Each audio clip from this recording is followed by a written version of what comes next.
Olá amigos que acompanham o canal Tabelão do Futebol. Nesse vídeo aqui eu vou trazer para vocês os resultados da quarta rodada da segunda fase do Campeonato Paulista, categoria Sub-15.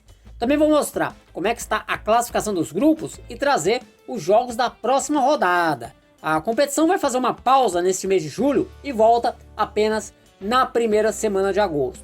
Então vamos aos resultados desta quarta rodada da segunda fase, rodada que foi disputada no último sábado, dia 6 de julho, e teve aí o empate entre Sport Clube São Bernardo e Monte Azul, ficaram no 1 a 1 lá no estádio Baetão, em São Bernardo do Campo. E esse foi o mesmo placar do jogo entre Mirassol e Mantiqueira, a partida que aconteceu lá no CT do Mirassol, em Mirassol. Já o Flamengo recebeu o Audax e perdeu pelo placar de 3 a 1 em Guarulhos. Outra vencer fora de casa foi o Red Bull Bragantino, derrotou o Grêmio Novo Horizontino pelo placar de 2 a 1. Já o Ibrachina goleou a equipe do 15 de Piracicaba em sua arena pelo placar de 5 a 0. Outro a vencer bem foi o São José, derrotou o Catanduva por 4 a 2 lá em Pindamonhangaba. Juventus e Nine Futebol Tech empataram em 1 a 1. Esse jogo aconteceu lá na sede social do Juventus e não na Rua Javari.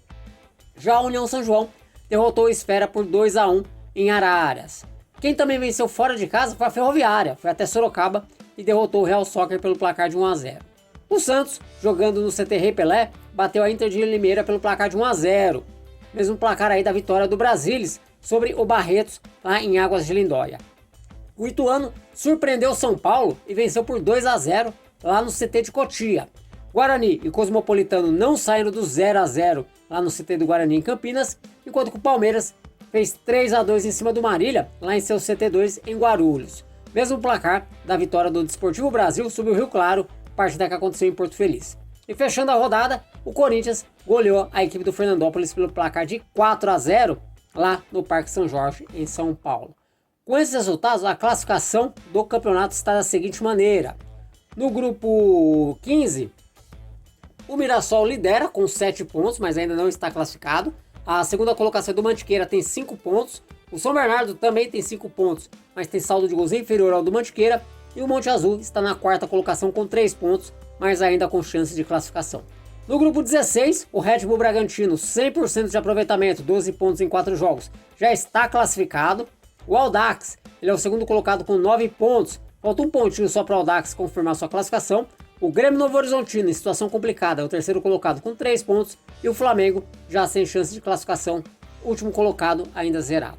Pelo grupo 17, o Ibrachina já está classificado, soma 12 pontos em 4 jogos, enquanto isso, o pau está comendo lá entre as outras 3 equipes. O São José é o segundo colocado com 4 pontos, o 15 de Piracicaba também soma 4 pontos, só que tem saldo de gols inferior à da equipe do São José, aliás, bem inferior, né? O São José tem 0 gol de saldo e o 15 tem menos 8, e o Catanduva é o quarto colocado com 2 pontos, mas ainda com chance de classificação. Pelo grupo 18, tá tudo também bem embolado. O Nine Futebol Tech soma 7 pontos e tem 2 gols de saldo. União São João é o segundo colocado, também com 7 pontos, mas tem 1 gol de saldo. O Esfera aparece logo atrás com 6 pontos e menos 1 gol de saldo. E o Juventus apenas 2 pontos aí, com remotas chances de chegar na terceira fase, né? A situação do Juventus já está mais complicada. Pelo grupo 19, a liderança da Ferroviária soma 8 pontos, o Santos é o segundo colocado com 7 pontos e 5 gols de saldo, e a Inter de Limeira também soma 7 pontos, só que tem 1 gol de saldo. E por fim, o Real Soccer, sem pontuar, já está fora aí da disputa, né? O Real Soccer não tem mais chance de classificação. No grupo 20, a liderança é do Ituano, o Ituano aí soma 9 pontos, está bem perto de garantir sua classificação. O São Paulo é o segundo colocado com 7 pontos, o Brasilis é o terceiro com 4 e o Barretos aparece na quarta colocação com 3 pontos.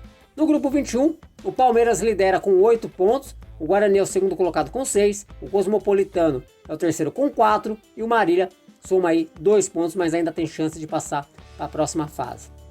E para fechar, no grupo 22, o grupo 22 aí já está praticamente com as suas 2 equipes classificadas definidas. O Corinthians já está classificado, soma 12 pontos, o Desportivo Brasil soma 9 pontos, está aí a 1 pontinho só de garantir a sua classificação, porém, talvez nem isso seja preciso, porque o Rio Claro tem 3 pontos, pode chegar a 9 pontos, só que a diferença entre as equipes no saldo de gols é de 13 gols.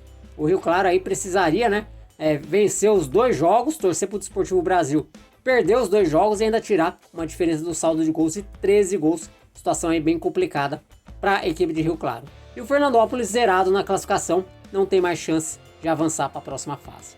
E agora eu vou voltar aqui na tabela e vou trazer para vocês então os jogos da penúltima rodada dessa fase, que só vai acontecer a partir do mês de agosto, né? As equipes aí vão entrar num período de recesso, de férias, e vão voltar então apenas a partir do dia 3 de agosto. E os jogos serão os seguintes, lembrando que todos eles serão disputados às 9 horas da manhã, pelo horário de Brasília. E a rodada terá o Monte Azul recebendo o Mantiqueira, partida que acontece lá no estádio Otacília Patrício Arroio, em Monte Azul.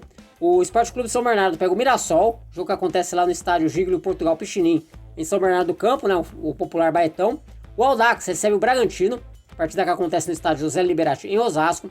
O Flamengo terá pela frente o Grêmio Novo Horizontino, partida que acontece lá no estádio Antônio Soares de Oliveira, em Guarulhos. Já o 15 de Piracicaba vai jogar contra o Catanduva, lá no Barão de Serra Negra. Ibrachina e São José se enfrentam na Arena Ibrachina em São Paulo, enquanto que o Inline Futebol Tech recebe o Esfera lá no Inline Academy em Ribeirão Preto. Juventus e União São João se enfrentam lá no estádio Roberto Ugolini, que é a sede social do Juventus. A Ferroviária recebe a Inter de Limeira, a partida vai acontecer lá no estádio Hudson Buque Ferreira, em Matão. Já o Real Soccer vai jogar contra o Santos, a partida vai ser lá no estádio Walter Ribeiro, em Sorocaba. Barretos e Ituano se enfrentam no estádio Fortaleza, em Barretos. O Brasilis recebe o São Paulo em seu CT em Águas de Lindóia. O Cosmopolitano vai encarar o Marília, lá no estádio Telmo de Almeida, em Cosmópolis, enquanto que Guarani e Palmeiras se enfrentam no CT do Guarani, em Campinas. Ainda teremos o Rio Branco encarando o Fernandópolis, partida que acontece no estádio Augusto Smith Filho, enquanto que o Desportivo Brasil vai desafiar o Corinthians lá no CT do Desportivo Brasil, em Porto Feliz. Bom, pessoal, então as informações que eu tinha para trazer para vocês eram essas. Espero que vocês tenham gostado. Se gostou, não esquece de deixar o like. E se não está inscrito, se inscreva aqui no canal Tabelão do Futebol. Por enquanto eu vou ficando por aqui. Um forte abraço a todos e até o próximo vídeo. Valeu!